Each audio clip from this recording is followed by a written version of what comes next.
Bonjour et bienvenue. Aujourd'hui, c'est Eric Reich, le coach d'Aubagne, qui nous accompagne.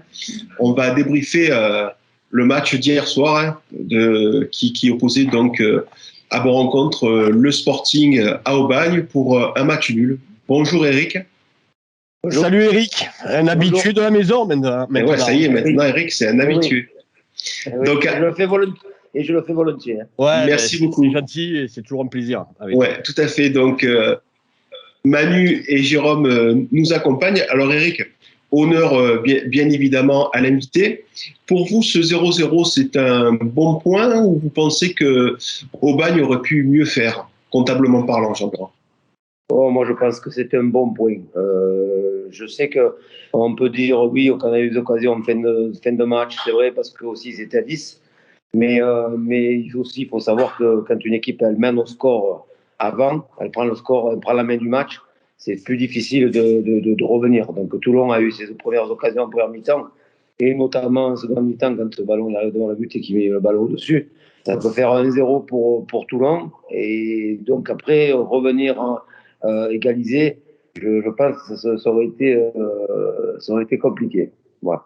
D'accord. Vous pensez que l'arrêt de Quagby sur le penalty de Delgado est quelque chose qui vous a remis dans le match? Parce que Toulon, finalement, fait une bonne entame. Toulon, oui, c'est une très bonne entame parce qu'ils ont eu, au-delà du fait qu'ils tirent ce penalty. Alors, je n'ai pas vu les images. Je sais pas, je trouve qu'il est un peu sévère. Plutôt généreux, moi, je trouvais. Voilà. Je trouve qu'il est un peu sévère de là où je suis, mais comme je suis loin. Je te coupe, mais j'ai des amis qui étaient plus proches de l'action, oui, et qui ont confirmé ce que je pensais, c'est-à-dire que penalty était plutôt généreux quand même. Hein. Voilà. Donc le fait derrière, ce qui me fait plaisir au-delà de ça, c'est que le penalty, c'est un exercice. C'est un exercice, et on a inclus depuis l'élimination de Nîmes en Coupe de France au tir au but. On a inclus dans l'entraînement des tirs au but répétés pendant le jeu, pendant les exercices, pour pouvoir justement mieux maîtriser cet exercice. Et contre Saint-Priest il y a 3 semaines, même si le match a été remis, il y avait eu déjà un penalty pour Saint-Priest, on l'a sorti. Et là, on a encore ce penalty qui nous tient en dehors de l'eau sur l'arrêt de Samir Kouagby. Malheureusement, il s'est blessé derrière. C'est vrai que c'est dommage. C'était une question que je voulais te poser, justement. Ouais, parce qu'il a changé de gardien. Hein. Il s'est blessé dans la continue. Alors, pas de suite, hein, pas après le penalty, mais il m'a dit j'ai eu senti tirer au niveau de la buteur et il a préféré s'arrêter pour ne pas prendre le risque. D'accord. Donc, je dis que le score, pour moi, il est bon. Je vous le dis honnêtement, j'aurais signé avant le match pour un match nul parce que Toulon avait besoin de points. Ils venaient de perdre contre cette équipe de Laurent Puzo et ils récupéraient tous leurs joueurs. Donc c'était pour moi compliqué. En plus, avec un nouvel entraîneur, je me suis dit on va aller là-bas, on va faire profil bas, on va essayer de bien jouer et de ramener un point. Et c'est ce qu'on a fait.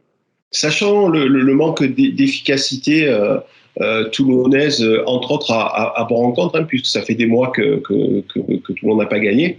Est-ce que c'est quelque chose qui est dans un coin de votre tête à vous dire il y a énormément d'équipes qui sont parvenues à prendre des points là-bas, il y a peut-être un coup à faire? Oui, mais comme on est attentif à toutes les conférences après-match, on a vu quand même que l'entraîneur et l'adjoint le disaient qu'il récupérait, c'était une des premières fois où il récupérait tout le monde pour pouvoir jouer avec un effectif leur permettant d'être performant.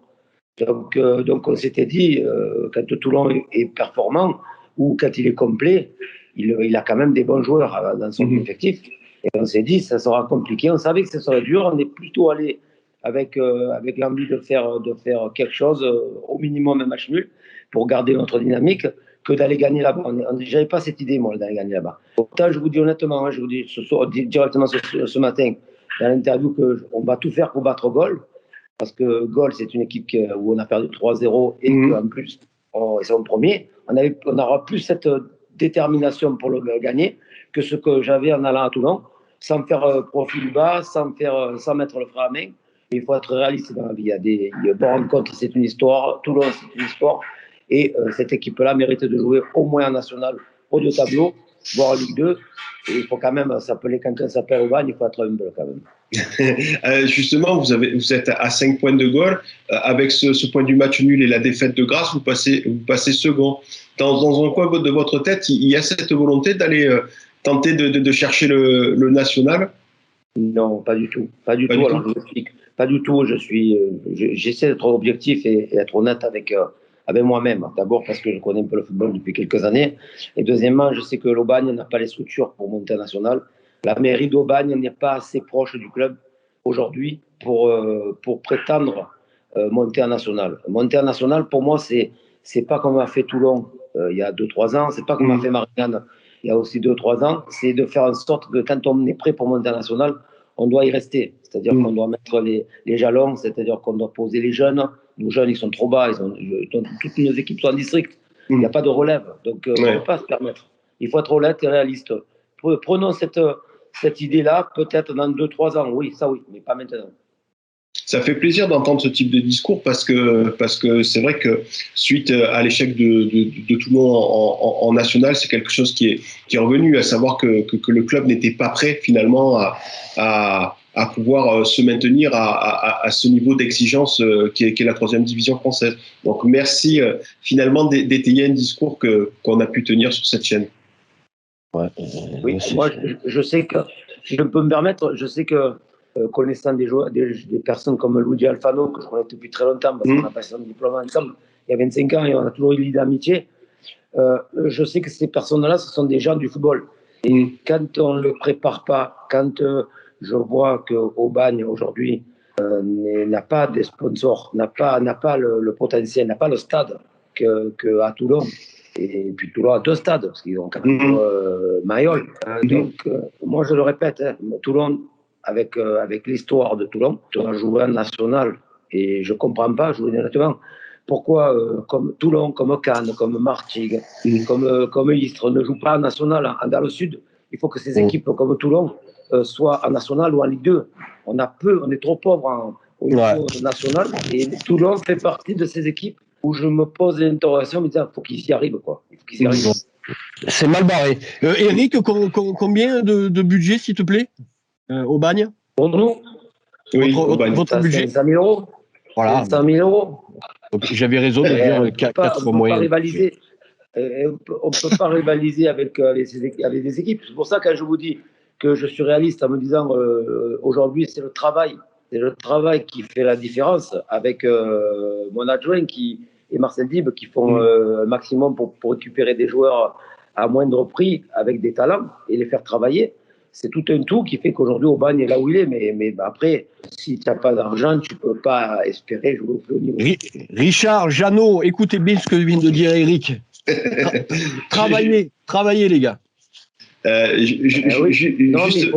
Il faut, vous savez, je m'excuse, mais je finirai comme ça. Je disais que je suis formateur, moi, de métier. J'ai fait 20 ans dans un centre de formation et l'exigence du haut niveau, je la connais un peu. Je parlais avec Omar Diop hier, que vous avez récupéré, le joueur que j'avais au centre de formation, qui est passé à côté d'une carrière. Mais je sais aussi que si on ne le prépare pas, on n'a pas des joueurs formés pour l'exigence du haut niveau, staff compris, présidence, direction, tout compris. On reste dans le milieu amateur. Bien sûr, bien sûr. Merci pour cette analyse qui finalement ne fait que conforter. On pourrait presque arrêter là. Votre discours. Ouais. Non, mais on va quand même parler du sporting. Jérôme, qu'est-ce qui t'a marqué, toi, sur ce match? Est-ce que l'état d'esprit toulonnais, finalement, qui a joué 60 minutes à 10, est quelque chose qui peut être pour toi source d'espoir dans le cadre d'un maintien? On en est là à récupérer les bribes les miettes de satisfaction. Aujourd'hui, on est dans l'optique de jouer le maintien. Donc le match d'hier, et oui, il porte quelques espoirs dans le sens où en jouant à 10 pendant une mi-temps face au 2e du championnat, t'arrives à repartir avec un point. Finalement, c'est presque une belle perf. Après, moi, je suis pas d'accord avec le coach. Hein. Si j'étais au Vagne, je me mordrais les doigts. On joue contre une équipe à l'agonie, à 11 contre 10 pendant une mi-temps entière. Alors oui, il concerne possède 2 grosses occasions entre le penalty et la frappe de Moulé qui passe au-dessus. Mais enfin, quand on voit la fin de match sur les 5-10 dernières minutes où on subit, on prend des salves. Enfin, je me rappelle d'une occasion où il y a juste à écarter le ballon sur un mec qui est tout seul à gauche de lui pour se retrouver en face à face. Il le fait pas. Beaucoup d'erreurs techniques. Moi, j'ai trouvé les joueurs de Bagne très, comment dire, très énervés, très impatients en fait. Je pense qu'ils avaient le sentiment d'être au-dessus, mais qu'ils y arrivaient pas. Et enfin, moi, si j'étais le coach de Bagne hier soir, j'aurais eu beaucoup de regrets, ouais, clairement. Après, concernant le Sporting, parce qu'on va parler Sporting, en effet, c'est difficile de juger dans le sens où on a joué finalement qu'une mi-temps au complet, quoi. On fait 10 bonnes premières minutes où on rentre mieux dans le match que nos adversaires. On est hyper dangereux. On a quelques situations chaudes. Puis on rentre dans le rang et ça devient un combat du milieu de terrain assez infructueux des deux côtés, j'ai trouvé. Après, il y a des satisfactions. Enfin, moi, Oumar Diop, je sais pas ce qu'il fout sur le banc. Alors, non, mais pas que lui. Mais t'as raison. Déjà lui, ouais. D'ailleurs, comme tu l'as dit, Nico, en antenne, on était meilleur à 10 qu'à 11 et la rentrée d'Oumar c'est pas anodin, quoi. Avec nos 2 latéraux, quand ils sont là, on n'a pas la même équipe, quoi. Enfin, c'est ce que je ressens. On n'a vraiment pas la même équipe. Tu pensais à qui d'autre, Manu, quand tu dis qui devrait pas être sur le banc?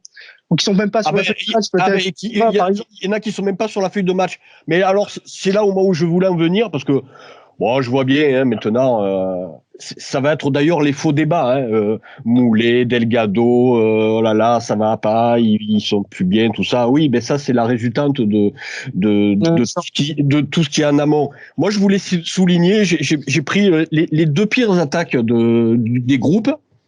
Alors, je vais vous citer, hein. Je vais commencer par le groupe A avec Saint-Malo, hein, Saint-Malo, la pire attaque. D'ailleurs, c'est ce qui me fait dire que Fabien s'est fait licencier cette semaine. Et là, vous voyez, le choc psychologique, il a marché. Hein. Ils ont gagné 2-0 contre le second hier soir. Hein. Ça, c'est la petite info. Et donc, 11 buts. Et ils sont 14e. Le dernier, Plabennec, 14 buts. Groupe B, Marseille, groupe B, Entente Saint-Gratien, c'est les pires. Ils sont derniers avec 8 buts. Et Saint-Geneviève, 13e, de Gros-les-Gables, avec, ils sont 14e avec 13 buts. Notre groupe, Marseille, 12, Toulon et Rumilly, 13. Et donc, dernier groupe, le groupe D, Mont-de-Marsan, dernier, avec 12 buts. Et seul, alors, exception qui confirme la règle, Trélissac, qui a que 14 buts, mais qui a réussi à faire 6 victoires. Enfin, voilà, tout ça pour dire que quand on voit donc la situation, on gagne pas. On a une attaque très faible. Il faut m'expliquer comment on peut mettre 3 joueurs à vocation défensive, 3 latérales sur le banc, en ayant mis un défenseur central à droite. Pourquoi faire? Je ne sais pas. D'ailleurs, on l'a ressenti. S'il a été à peu près solide défensivement, il n'a strictement rien apporté offensivement, chose qu'on a vu quand Diop est rentré. Et comment on peut quand on marque pas autant de buts, se priver d'un joueur comme Bamba qui a marqué 5 buts en 9 matchs l'année dernière. Je trouve que c'est pas mal. Hein. Et on se prive de Bamba. On n'a qu'une solution offensive en attaque. Et voilà. Et alors qu'on marque pas, on gagne pas les matchs. Et on met 3 joueurs, donc 3 latéraux, et on fait que 2 remplacements. Enfin, je trouve que ça fait beaucoup de choses.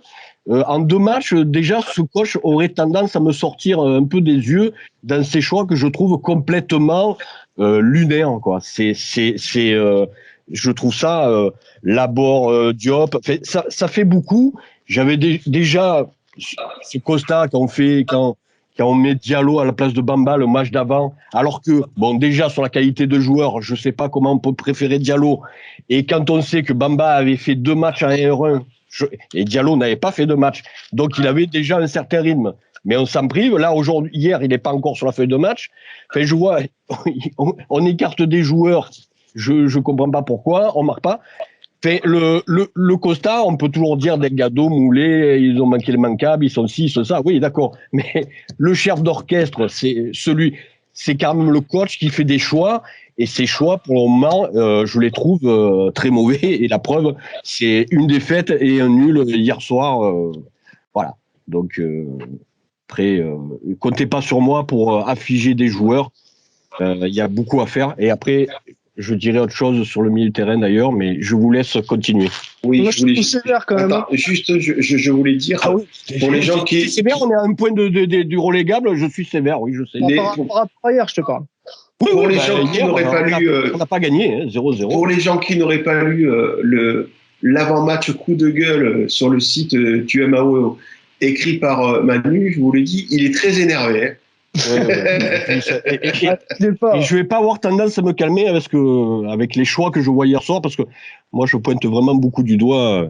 Je sais qu'Eric, hein, il y a une sorte de solidarité entre coachs, mais bon, moi je ne dois rien à ce monsieur. Je suis voilà, je regarde, j'observe, et puis je peux que constater des aberrations qui me semblent rédhibitoires pour la suite si ça continue comme ça, hein, parce que quand tu dois marquer 2 buts et que tu n'as que remplaçant offensif, rien que ça, c'est étrange. Eric, c'est une surprise pour vous de voir le Sporting à cette place de presque relégable? Ah oui, mais oui.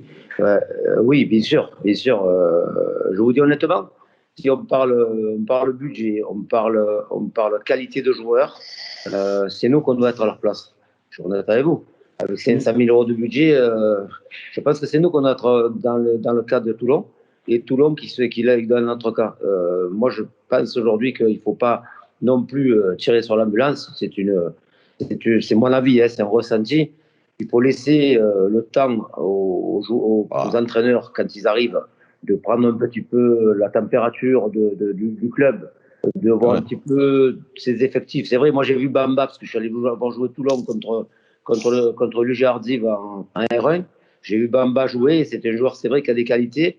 Je sais aussi qu'Omar Diop a des qualités pour jouer plus haut. C'est-à-dire pas jouer derrière, parce que Omar Diop derrière, c'est pas. Je sais. Il est formé, donc je sais très bien qu'il est capable de faire des différences même devant. C'est un offensif à la base. Et oui, donc moi je l'ai eu formé comme offensif.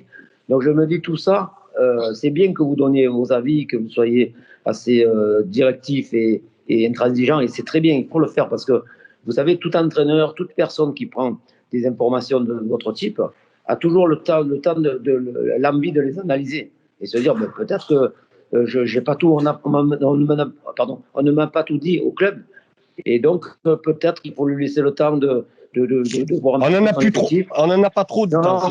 Mais il y a quand même une demi-saison, hein. Maintenant on en est là. Non, attendez, il y a 3 descentes et aujourd'hui il y a 14 matchs à jouer. Il y a 14 matchs, il y a beaucoup de points à prendre, il y a beaucoup de situations encore, il y a beaucoup d'aventures qui peuvent se passer. Et tout reste à faire. Même goal aujourd'hui, vous leur posez la question, ils vous diront qu'ils ne sont pas sûrs de monter, parce que si perdent mercredi soir dans le match en retard contre Aubagne, il y a tout qui se resserre. Martigues qui vient de gagner encore. Donc je vous dis, Toulon aujourd'hui, moi je pense que Toulon aujourd'hui, il faut être réaliste, oui, vous avez raison de dire les choses comme elles sont vraies. Mais aussi, il faut pas non plus tirer trop vite sur l'ambulance, parce que c'est une équipe qui suffit simplement à regarder hier. Ils ont fait une bonne prestation en 11. Ils ont commencé à être encore meilleurs quand ils ont fait à 10, parce qu'ils sont soudés les coudes. Et c'est pas au hasard que nous, on n'a pas pu marquer, parce qu'ils ont été solidaires, ils ont été présents. Nous, on n'a pas une équipe avec des joueurs de talent, de grand talent. On a des Benarbia, on l'a pas à Toulon, nous. Hein. C'est un joueur qu'on n'a pas cette qualité à Toulon, je suis désolé. Bon, hier soir, oui, c'est peut-être pas mais la prestation de Benarbia, on l'a pas à Toulon. Oui, mais la prestation de Benarbia hier soir, si vous ne le connaissez pas, vous ne savez pas que c'est Benarbia, il a fait une bonne prestation pour vous? Non, c'est bien ce que je dis, même si ça ne s'est pas vu hier soir, mais les 13 buts qu'il a marqués, par contre, il les a marqués et il n'a pas fait tous les matchs, et donc ça, je le sais par contre. Et donc, s'il a marqué 13 buts, c'est pas pour rien. Hein.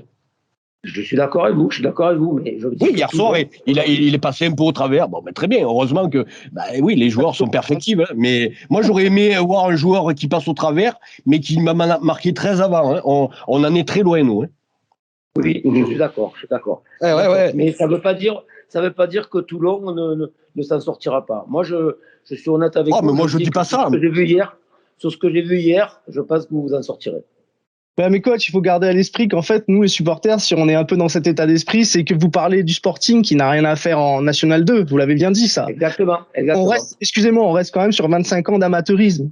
Je ne sais pas si vous vous rendez compte, le Sporting, ça fait 25 ans qu'il a quitté la Ligue 2. C'est pour ça qu'à vivre, votre discours, on l'entend, mais à vivre, à un moment donné, il y en a quand même plus que ras-le-bol. Et moi, j'ajoute que c'est pas tant les résultats, c'est les signaux que je vois qui m'inquiètent pour la suite.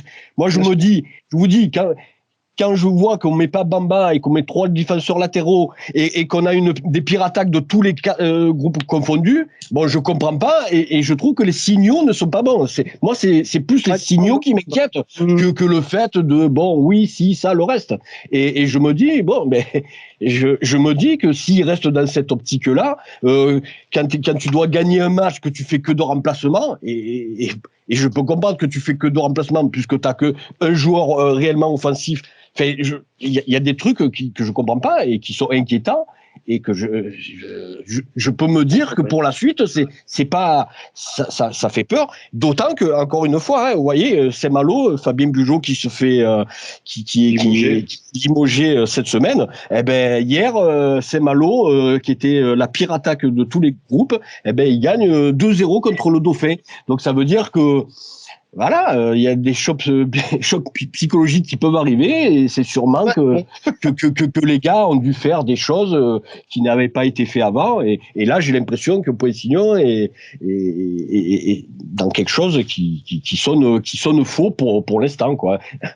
Je vais vous dire dans l'esprit je parle, après voilà. Vas-y Eric. Mais quand même, vous êtes d'accord avec moi quand même que Toulon, une équipe qui marque pas de but, d'accord. Mais c'est souvent lié au fait qu'il ne se crée pas beaucoup d'occasions. Toulon se crée des occasions, se crée beaucoup d'occasions. Là, hier soir, je vous dis honnêtement, allez, il y a peut-être la malchance du mal classé, on va dire, sur le penalty. On va dire il y a ce ballon de but là, qui arrive devant le but vide et qui met au-dessus. OK. Mais les occasions qu'ils ont en première mi-temps, cette occasion que je vous dis, parce que s'ils ouvrent le score là, sur ce ballon, ils doivent ouvrir le score. 10 tirs et 5 cadrés. Pardon ? 10 tirs et 5 cadrés pour tout le monde. Donc 5 cadrés, 5 cadrés, c'est pas mal déjà, c'est pas mal pour moi. Pour moi, je dis que c'est pas mal parce que ça peut être 5 sur 5 cadrés, selon les matchs, ça peut faire 3 buts. Et moi, je vous dis honnêtement, aujourd'hui, je suis pas alarmiste, moi, en fait. Pourtant, je n'ai rien à dire à Toulon parce que je suis au bagne. Mais je dis aujourd'hui que Toulon va s'en sortir. Voilà, va s'en sortir parce qu'ils ont des occasions, ils créent des occasions, ils ont des situations intéressantes. Laissez l'entraîneur regarder son effectif, parce que Bamba, pour le citer lui, parce qu'il avait Constant aussi qui s'est blessé. Bien sûr. C'était un beau joueur, hein, parce que moi j'ai eu au match aller. Il faut le prendre, hein, ce garçon. Donc il y a aussi ces mauvais moments.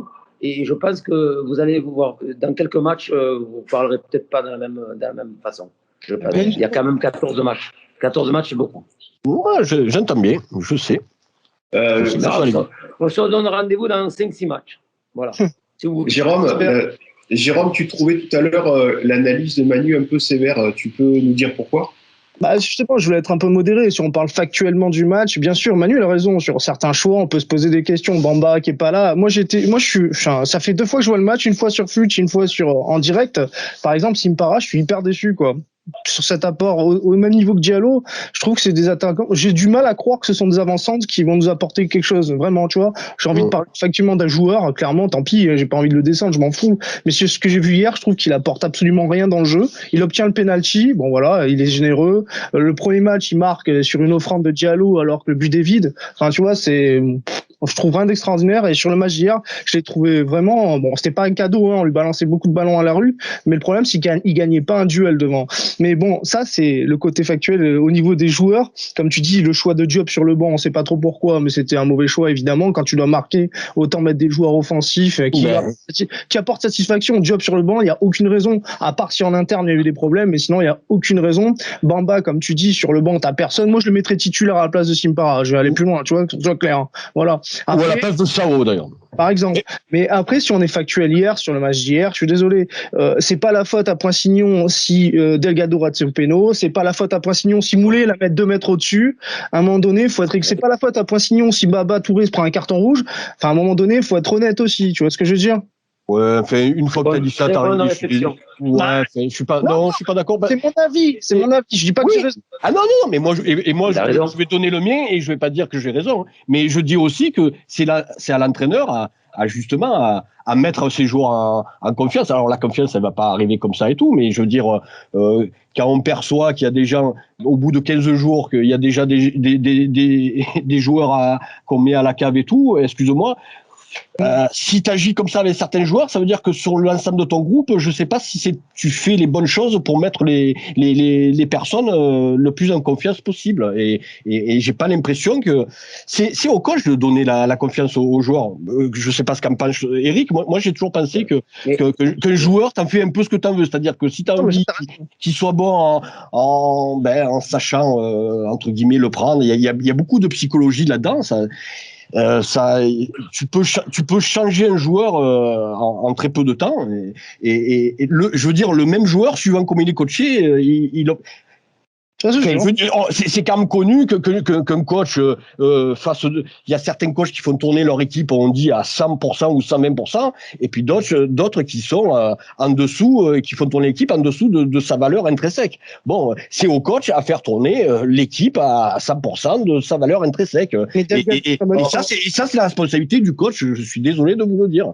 On laisse répondre Eric justement, qui est interpellé par Manu. Alors, hier soir, je me suis couché à 1h du matin. Je n'arrivais pas à dormir. Et je devais dormir parce que j'ai un peu mal à mon genou. Je vous ai donné un peu cet aparté. J'ai regardé Arsène Wenger. Arsène Wenger, qui a sorti ce documentaire, il faudra le voir parce que c'est vraiment beau. On comprend un peu les choses de l'entraîneur et éducateur en même temps. Vous savez, une équipe, il disait quand il était à Arsenal qu'il y a des moments où il se demandait pourquoi il n'arrivait pas à marquer des buts, il n'arrivait pas à concrétiser. Et puis, il y a des moments où il y a eu des déclics et les mêmes personnes qui ne marquaient pas de but, qui étaient en doute, c'est les mêmes personnes qui commençaient à enchaîner et mettre des buts. Et Toulon, hier soir, je vous dis, je suis tout à fait d'accord avec ce que dit, comment il s'appelle, celui qui a parlé avant. Jérôme. Manu. Manu. Au départ, Jérôme Non, Manu. Manu. Donc, ce qu'il disait Manu, parce que je disais que quand on n'est pas d'accord avec l'entraîneur, c'est parce que, comment dire, c'est parce que on voit pas les choses, on voit pas la concrétisation, d'accord.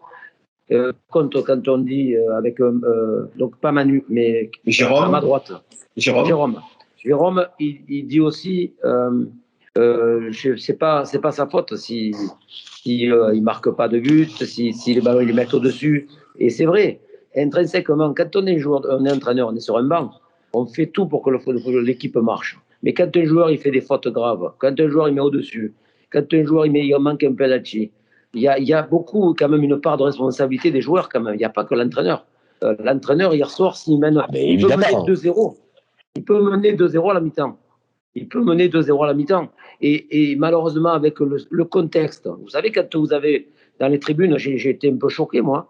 J'ai été choqué, mais je me mets à la place des joueurs. Vous avez une tribune avec un club de supporters qui encourage son équipe et qui, dès qu'il y a le premier arrêt de match, brandit une banderole en disant sauvez-nous et cassez-vous. Vous vous rendez compte quand vous êtes joueur sur le terrain? Il faut quand même se le vivre, ça. Je ne suis pas sûr que ça s'adresse uniquement aux joueurs. Je ne sais pas, moi. Je ne sais pas aujourd'hui. Mais aujourd'hui, quand on est joueur d'un club et qu'on voit ça et que les dirigeants, quand même, ces dirigeants ou l'entraîneur, et c'est quand même, ça fait partie du club, et que vous voyez cette pancarte, je pense que ça fait quand même un doute, ça met un doute quand même. Et je vous dis honnêtement, cette équipe de Toulon, je vous le répète, c'est une équipe qui a de la qualité. Et il suffisait hier soir simplement qu'ils ouvrent le score, d'accord, et que ça aurait été très difficile pour nous de revenir. Parce qu'ils étaient assez solidaires, on l'a vu quand ils étaient à 10. Donc je vous répète, on se donne rendez-vous dans 5-6 matchs et on verra quel est le visage de Toulon dans 5-6 matchs. Laissez l'entraîneur arriver, ça fait 15 jours, c'est trop peu. On ne peut pas lui dire dans 15 jours, il va tout changer. Vous savez, j'ai vu des entraîneurs, moi, qui le premier match, choc psychologique, vous gagnez le match, et puis pendant 15 autres, vous ne gagnez plus. D'accord? Donc on l'a vu ça aussi. Donc, non, mais bien sûr, de toute façon, tous les cas de figure arrivent en foot, hein, donc c'est pas la peine. Il a perdu le premier match, il arrive. Il fait match nul contre les seconds au deuxième match. Laissez-le. Il va recevoir hier. Là. Ça, c'est un derby qui arrive. Il y a Lyon-Duchère avant. La Duchère. Bon, la Duchère, déjà, c'est un club où c'est très difficile à jouer parce qu'on est allé là-bas, qui descendent de national, faut pas oublier. Et donc là, ça va être un test. Après, il y a le derby contre hier. Attendez les 4-5 matchs qui arrivent et puis vous reparlerez de l'entraîneur et de son. Mais moi, encore une fois, c'est les signaux. Je parle vraiment des signaux. Hein, je dis pas autre chose. Hein, je parle pas vraiment des résultats. J'ai presque envie, c'est secondaire. Moi, je suis très attentif aux signaux. Et ils sont pas bons. J'en profite parce que je vois que on parle et peut-être ça va. On n'est plus très loin de la fin. Voilà, un autre signaux. Quand au milieu de terrain, quand on se pose la question qui est meilleur entre Brossel et Tertero. Pour moi, déjà, là, il y a un problème. Brossel, on voit bien qu'il est très bon, mais on voit très bien que Tertero, soi-disant, c'est un joueur ou en tout cas, ça devrait être un joueur qui devrait plus ou moins porter l'équipe, et chose qu'il ne fait absolument pas. Brossel est aujourd'hui, je ne sais pas ce qu'en a pensé Eric, mais c'est le numéro 6. Ouais. Un petit jeune. Il est largement au niveau de Tertero. Là, déjà de dire ça, moi, ça me pose un problème. C'est deux profils différents. Moi, je trouve qu'ils n'ont aucun rapport l'un et l'autre. En attendant, dans un 4-4-2, on peut quand même les comparer, qui c'est le meilleur. Et en tout cas, celui qui a le plus d'influence dans le jeu. Et à ce petit jeu-là, c'est Brossel. Ouais. Mais Tertero, hier, je ne l'ai pas trouvé bon, de toute façon. Mais puis, de toute façon, je ne le trouve pas fameux depuis quelque temps. Hein. Parce qu'on me dit qu'il est bon, mais au final, qu'est-ce qui se passe avec ce joueur? Pas grand-chose. Hein. Eric veut dire quelque chose.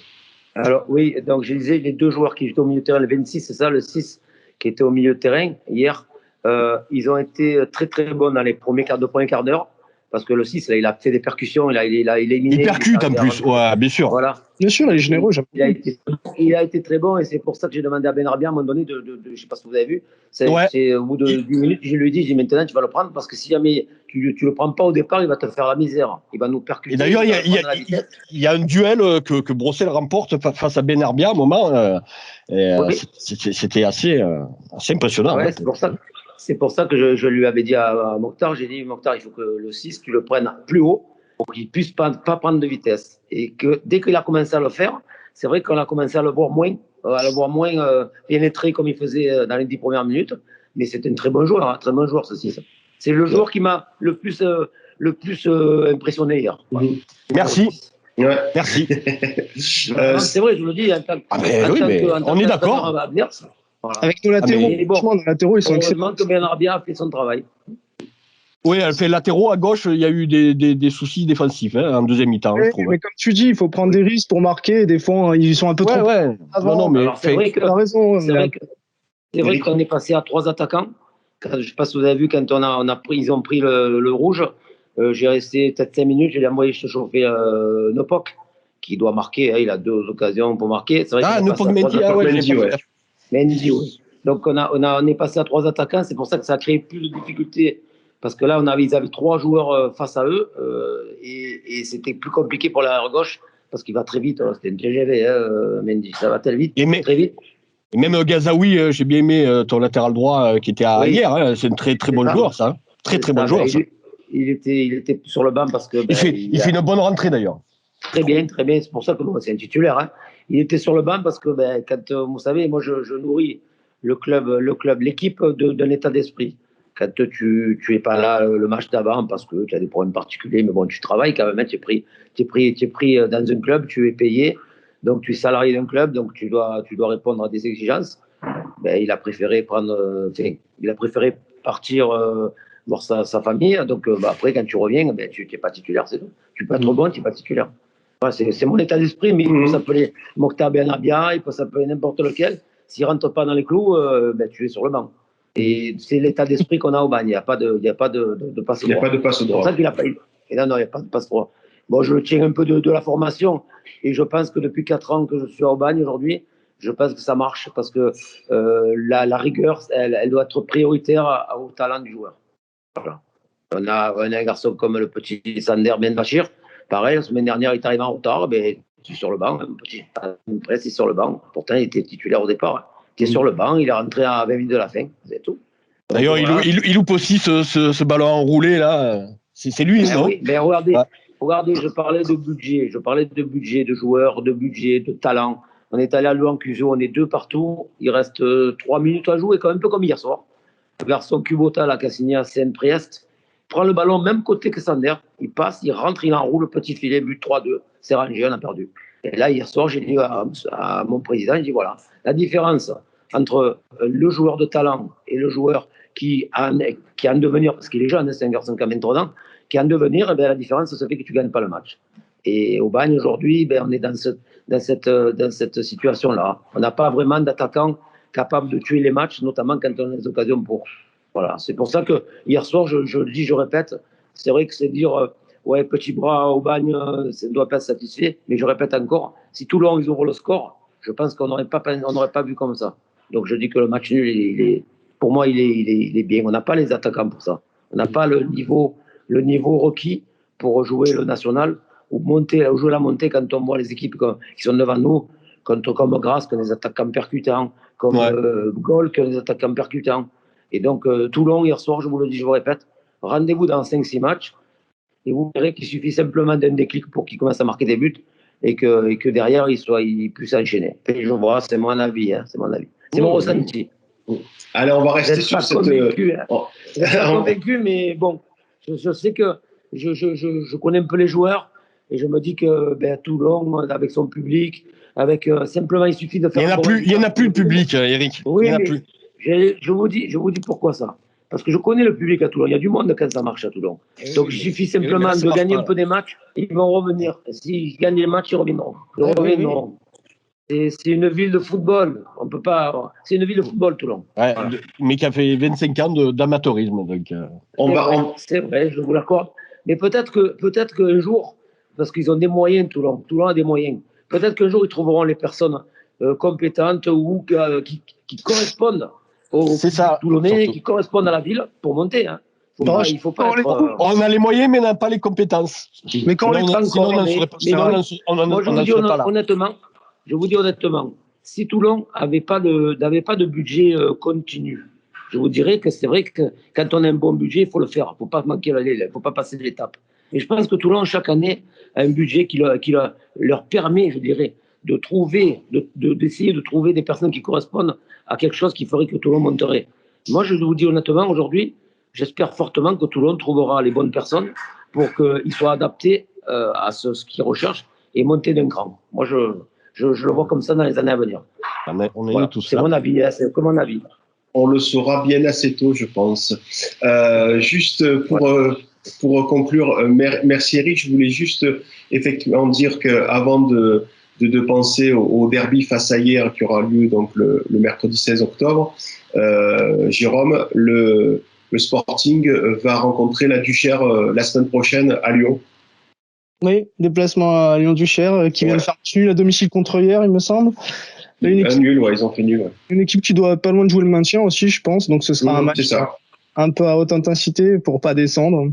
Voilà, bon on verra bien. Écoute, puisque ça devrait s'améliorer d'après le coach Reich, on va espérer qu'il soit visionnaire et qu'on se maintienne tranquillement cette saison pour repartir un peu mieux l'année prochaine et retrouver notre place qui aurait jamais dû changer, c'est-à-dire de jouer les premiers rôles dans cette division qui est une division amateur, faut pas l'oublier quoi. C'est la 4e division française, le Sporting n'a rien à foutre à jouer le maintien, c'est ridicule.